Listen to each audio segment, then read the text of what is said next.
Menticide by Humongous.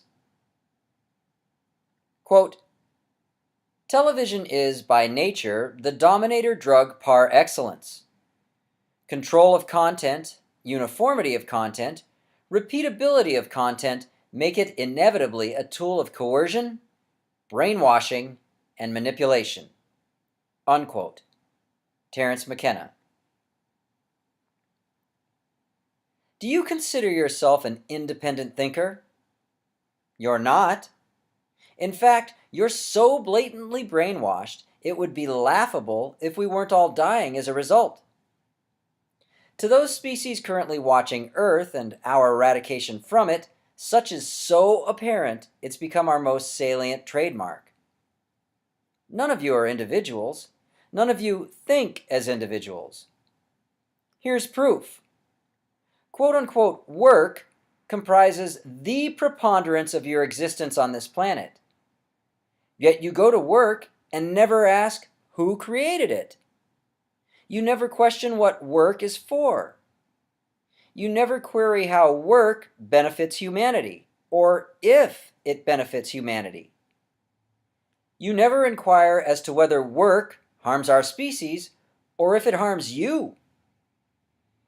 You just blindly go to work because your ignorant parents, i.e. authority, beat it into your skulls such was necessary. You go to work due to the fact those who've created this paradigm, in which you're facing nuclear Armageddon every time you breathe, promulgated you had to.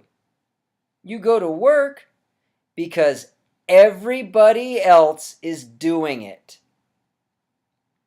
And if you do something because everybody else is doing it, how the fuck is it possible you're an independent thinker?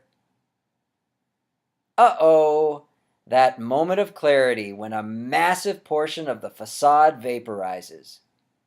You don't think for yourself at all, do you? You just follow a system people you've never met before have created. In fact, you don't even know who the fuck those people were. Would you feel like an idiot if you were brainwashed? Isn't that how you view the blind German masses that followed Hitler? Dumb bastards! Couldn't they see Adolf was a delusional madman? Yet you fiercely perpetuate a path those you've never met before paved for you. You don't feel you're brainwashed because you're quote-unquote American, and only people in other quote-unquote countries are brainwashed. The quote-unquote Chinese are brainwashed, and quote-unquote Russians are definitely brainwashed. But we're free in quote-unquote America, so it's different here. If such is the case, were you born believing in the supposed ideologies of quote-unquote America? Did you breathe your inaugural breath while saluting the flag? Of course not. Hence, you first had to be indoctrinated into accepting you lived in quote-unquote America. Second, are quote-unquote American. And third, were under the auspices of quote-unquote American ideals. According to dictionary.com, the word brainwashing is defined as, quote, a method for systematically changing attitudes or altering beliefs, originated in totalitarian countries, especially through the use of torture, drugs, or psychological stress techniques, unquote. Or, quote, any method of controlled systematic indoctrination, especially one based on repetition or confusion, unquote.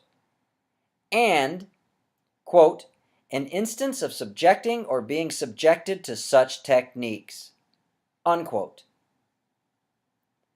Wikipedia defines brainwashing as, quote, the concept that the human mind can be altered or controlled by certain psychological techniques, unquote.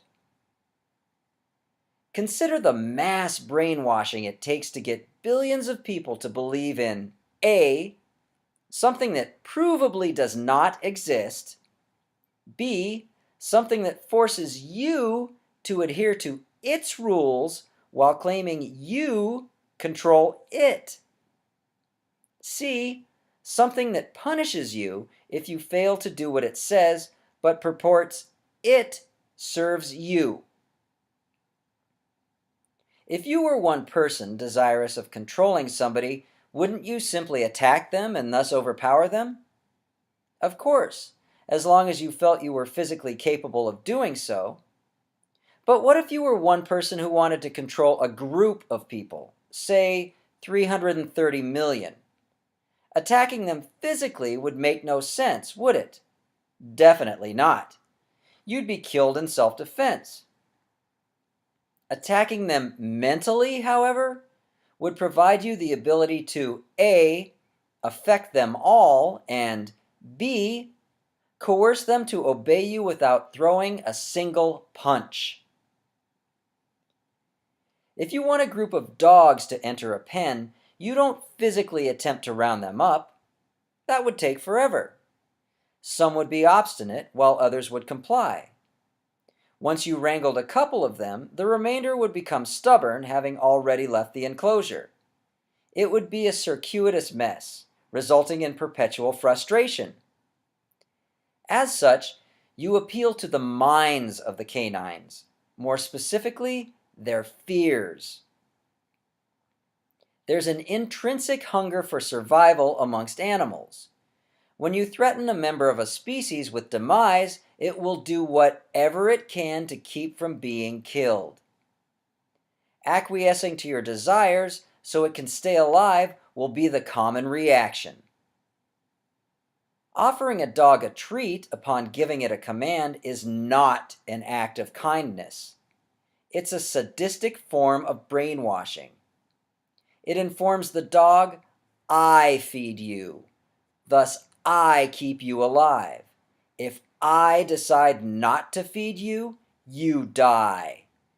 So you'd best do what I say when I say it, or I will starve you to death. Hence, giving a dog or any animal a treat to coerce it into acting the way you wish is evil. You're exerting control on another being, and that's malevolence.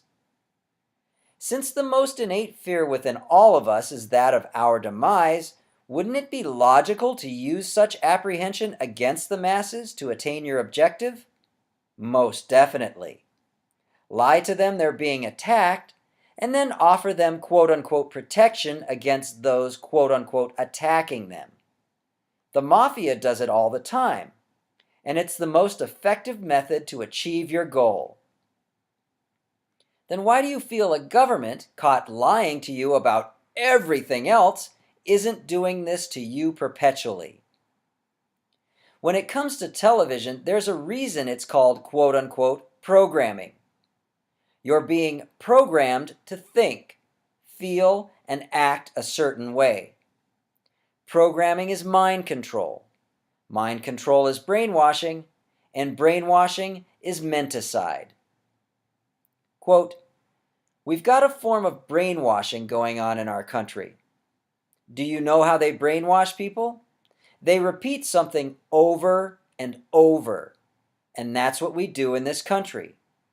Owning things is good. More money is good. More property is good. More commercialism is good. More is good. More is good. We repeat it and have it repeated to us over and over until nobody bothers to even think otherwise. The average person is so fogged up by all this, he has no perspective on what's really important anymore. Unquote. Maury Schwartz. In the Declaration of Independence, it states, quote, all men are created equal, unquote. So the women aren't inherently equal? This alone should shriek the delusional nature of the fuckers writing this document. Secondly, even though, quote, all men are created equal, unquote, suddenly Congress, government, has the quote-unquote right to collect taxes from us, but we don't have the right to do the same to it? Before we even get this lemon started, All men are no longer equal, are they? But then those designing the Declaration of Independence did state we were all created equal. They said nothing about perpetuating that equality, did they? They also promulgated we have, quote, certain unalienable rights, that among these are life, liberty, and the pursuit of happiness, unquote. Well, the homeless and starving don't appear to be living. They're the walking dead at this point. And since they can't change that situation, because authority keeps stealing from and enslaving them via its monetary system, it sure seems they don't have liberty. And when somebody's watching their body dissolve due to exposure and malnutrition, how the fuck are they supposed to pursue happiness? Akin to a neutron bomb with a timer set to blow in 15 seconds, nobody's going to get anywhere near these germane questions. Like all the queries I've asked in my other books, there's zero refutation for the honest motherfucking truth. We're getting screwed more than free hookers, but we don't care. We just kick back after a long day of subjugation, fire up the old tube like the drug it is, and inhale as much Zyklon B as possible. TV is an open portal straight to hell in your living room. Turn that fucker off. But you can't, can you? You're as addicted to it as money. Even if you did conjure up the strength, there's that insouciance impediment, isn't there? The last bastion of apathy is, but I'm only one person. What can I do? Or even more lame, there's nothing we can do. I'm one person, and I've researched, written, published, and distributed 25 books and 11 blogs on these topics. Thousands of people have read my literary efforts. Hence, I just invalidated that first excuse. If everyone individually decided there was nothing they could do, you wouldn't be listening to this audio chapter, as the assholes in authority would have vanquished us already. Hence, enough people are obviously choosing to fight, since the fuckers we've placed, quote, in charge, unquote, aren't holding themselves at bay. This second justification is either laziness or what's known as learned helplessness. In 1967, a dude named Martin Seligman began shocking dogs at the University of Pennsylvania. By quote-unquote shocking, I'm not referring to, look at that 85-pound legless cat with no teeth nor claws lying helpless. Can you believe your luck, Fido? I'm talking administering electrical current to. Seems a shitty hobby since Playboy was around then and Martin could have just jacked off in order to fill the open time slot, but at least he wasn't a priest fucking kids. Seligman coordinated an experiment whereby 3 sets of dogs were harnessed. The first group were not shocked. The second subjects were electrified but provided a lever they could depress in order to stop the current. The third set was also electrocuted and given a useless triggering mechanism, i.e. they could activate it, but it would not end the unwanted electricity surging through their bodies. As a result, the dogs in the second group were taught they could stop their pain by pushing the lever. The last subset of canines were brainwashed to believe there was nothing they could do about their situation. No matter if they depressed the trigger, fought to escape, or simply laid there, they were going to get shocked. At the conclusion of this portion of the experiment, it was clear the third group of dogs were suffering from overt depression. In order to test whether this type of conditioning had other effects, all 3 sets were placed in a pen where the floor was electrified, but escape was easily possible by a leap over a short wall. The dogs from the first 2 sets leapt the barrier to avoid being shocked. However, the canines in the third group laid down and whimpered as they were electrocuted, even though they could have easily escaped simply by hopping the partition. Using similar conditioning, baby elephants in India are tied to a post by an elementary rope. Because this animal isn't very physically strong at such a young age, it quickly understands it cannot free itself and acquiesces to its constraints. By the time the pachyderm is fully grown, it's become so accustomed to being tethered by this weak shackle, even though it can now easily escape its confines, it doesn't attempt to do so. This type of training, learned helplessness, also applies to humans, who can fallaciously be led to believe their situation is hopeless. Think about it. You vote, thereby you have your lever, just like the dogs in the third group. But when you press it, similar to those canines, nothing happens. You're still mercilessly stolen from, subjugated, suppressed, surveilled, and slaughtered. The same agenda is carried out no matter which corporate clown sits in the White House. Of course, in reality, we're anything but helpless. We are 7 billion strong. Our mortal enemy, those spuriously wielding authority, may be 1 million in number. There's no contest. If we decide something's going to happen on this planet, it happens. Authority, be it churches, government, schools, etc., only has control over us if we allow it to. Thus, if we determine we will no longer capitulate to the demands of those we've placed in quote-unquote power, their domination ends immediately. At this point, we perpetuate our own pain. We're allowing those who are enslaving and annihilating us to do so. Thus, we currently only have ourselves to blame. Quote, in this vast network of sharks and minnows, where the minnows outnumber the sharks 1,000,000 to 1, why is it that we have yet to converge? To take on the upper hand? Why have we been so scared? Well, not today. Not anymore. This is us growing up. Unquote. Set your goals. Mutiny.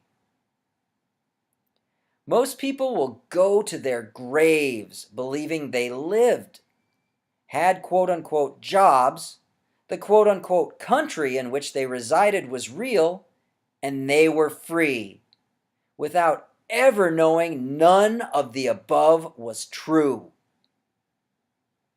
That's how effective and complete our menticide has been.